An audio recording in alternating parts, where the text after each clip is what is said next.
क्लुप्त्य यान्तममरेन्द्रमुदो निदानम् आस्फालितस्वकभुजस्फुटिताद्रिकाण्डम् द्राङ्मैथिलीनयननन्दनमद्य वन्दे।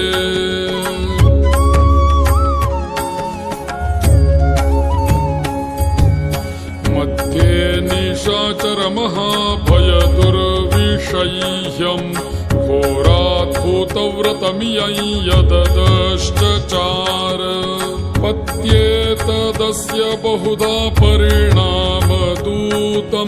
सीतापुरस्कृततनुं हनुमन्तमीडे।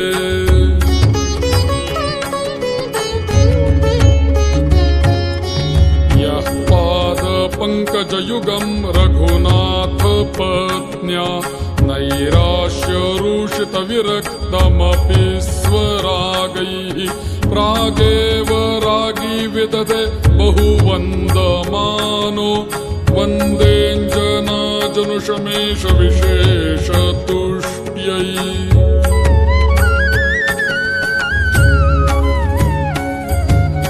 तान् जानकी विरहवेदनहेतुभूतान् द्रागाकलय्य सदशोकवनीय वृक्षान् लङ्कालकानिव घना